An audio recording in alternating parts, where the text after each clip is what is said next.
Hola queridos hermanos en Cristo, que el Señor Jesús los bendiga grandemente.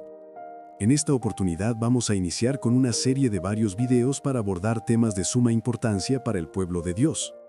Se trata de temas básicos que todo nuevo cristiano debe conocer. Una vez que nos hemos reconciliado con Dios, a través del sacrificio de nuestro Señor Jesucristo en la cruz, tenemos que preguntarnos, ¿qué sucedió más allá de la oración de fe que hice pidiéndole perdón a Dios? Ahora que he sido perdonado de mis pecados, ¿sigo siendo la misma persona de siempre o hay algo nuevo en mí? ¿Cómo debo de actuar en mi vida cristiana? ¿Cuáles son los mandatos de Dios a los que me debo sujetar? ¿Quién es la máxima autoridad en esta nueva etapa de mi vida? Acompáñanos en esta nueva serie para dar respuesta a estas y a otras interrogantes más. Estoy seguro de que estos temas serán de gran bendición y te ayudarán a consolidarte en el difícil pero hermoso camino del Señor Jesús. Porque el camino del Señor es perfecto. El tema de hoy se denomina Gozo en el cielo, para lo cual vamos a iniciar con el pasaje contenido en el Evangelio de Lucas, capítulo 15, versículos 1 al 10, que dice así. Lucas 15, 1. Se acercaban a Jesús todos los publicanos y pecadores para oírle. ¿Quiénes eran los publicanos y por qué se les menciona junto con los pecadores? Los publicanos eran personas de origen judío que fungían como recaudadores de impuestos en los tiempos del Imperio Romano. Es decir, que su función principal era cobrar impuestos y tributos para Roma, por lo que eran vistos como traidores por colaborar con el poder extranjero y como corruptos por enriquecerse a costa del pueblo de Israel. Y derivado de esto eran considerados impuros y pecadores. El siguiente versículo dice, Lucas 15, 2. Y los fariseos y los escribas murmuraban diciendo, Este a los pecadores recibe y con ellos come. ¿Quiénes eran los fariseos y los escribas? Los fariseos eran un grupo judío de la época de Jesús, quienes se autodefinían como un grupo religioso, y según ellos, observaban rigurosamente la ley mosaica dada por Dios a Moisés en el monte Sinaí, por lo que se llamaban a sí mismos maestros de la ley. Pero en realidad, los fariseos eran una secta político-religiosa que buscaba mantener su influencia sobre el pueblo y cuidar sus intereses políticos y económicos, anteponiendo las costumbres y las tradiciones por encima de lo que establecía la palabra de Dios contenida en el Antiguo Testamento. Por otra parte, los escribas, quienes eran considerados doctores de la ley, eran personas con un elevado nivel de preparación, cuya función era traducir e interpretar el Antiguo Testamento a partir de los escritos originales, los cuales fueron escritos inicialmente en hebreo y en arameo. El título de doctores de la ley de los escribas reflejaba su autoridad y prestigio, ya que no solo copiaban, sino que enseñaban, interpretaban y aplicaban la ley en la vida cotidiana del pueblo. No obstante, la mayoría de ellos tenían alianzas políticas con los fariseos y con otros grupos político-religiosos.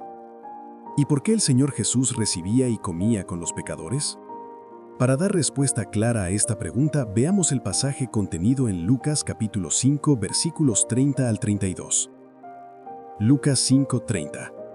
Y los escribas y los fariseos murmuraban contra los discípulos diciendo, ¿por qué coméis y bebéis con publicanos y pecadores? Lucas 5:31. Respondiendo Jesús les dijo, los que están sanos no tienen necesidad de médico, sino los enfermos. Lucas 5:32. No he venido a llamar a justos, sino a pecadores al arrepentimiento.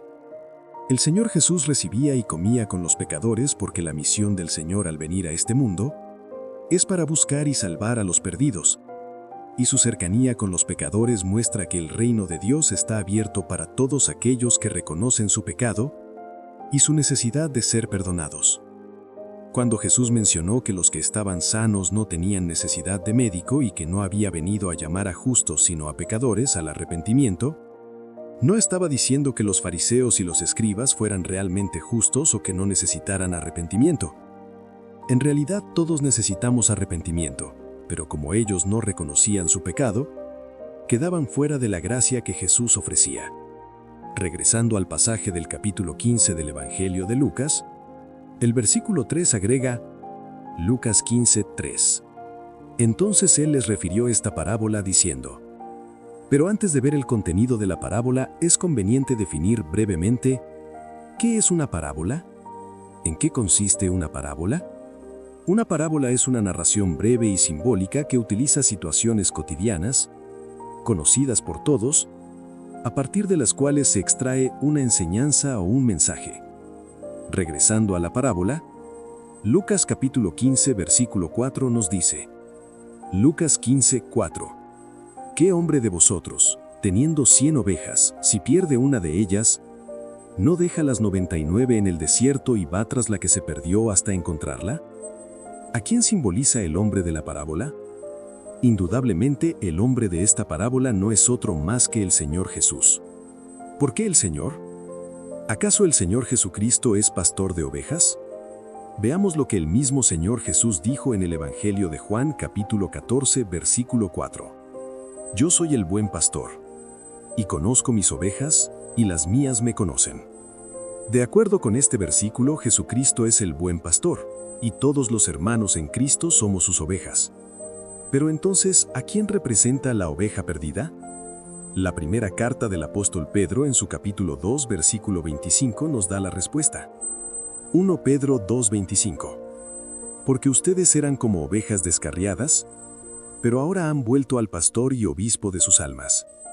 Hermanos, las ovejas descarriadas, apartadas o separadas del camino de Dios, éramos nosotros y son todas aquellas personas que vagan por este mundo sin conocer a Cristo. La figura de la oveja perdida es una referencia a la vulnerabilidad y a la desorientación del ser humano cuando vive sin Dios y sin guía divina. Afortunadamente, gracias al sacrificio del Señor Jesucristo en la cruz, ahora todos los seres humanos tenemos la posibilidad de pasar a formar parte del reino de Dios y estar bajo el cuidado y protección del Señor Jesús. Continuando con la parábola, Lucas capítulo 15, versículo 5 agrega, Lucas 15, 5. Y cuando la encuentra la pone sobre sus hombros gozoso. ¿En qué momento Jesucristo se encuentra con cada una de las ovejas descarriadas? Cuando es predicado el Evangelio y las personas escuchan con fe, produciendo en ellos un arrepentimiento genuino y buscando reconciliarse con Dios. ¿Cómo? Única y exclusivamente a través de Jesucristo, tal como Él mismo lo dijo en el Evangelio de Juan capítulo 14, versículo 6. Yo soy el camino, y la verdad, y la vida. Nadie viene al Padre sino por mí. Regresando con la parábola, Lucas 15, versículo 6 nos dice, Lucas 15, 6. Y al llegar a casa reúne a sus amigos y vecinos diciéndoles, Gozaos conmigo, porque he encontrado mi oveja que se había perdido. Aunque se trate de una sola oveja o persona que haya tenido un encuentro personal con Cristo, esto es motivo de gozo, lo que significa que cada individuo es de gran valor ante Dios. Nadie es insignificante. Finalmente, esta parábola de la oveja perdida concluye en el versículo 7 del capítulo 15 del Evangelio de Lucas diciéndonos, Lucas 15, 7. Os digo que así habrá más gozo en el cielo por un pecador que se arrepiente, que por 99 justos que no necesitan de arrepentimiento. Hermanos en Cristo, la parábola de la oveja perdida tiene un mensaje muy profundo y lleno de esperanza.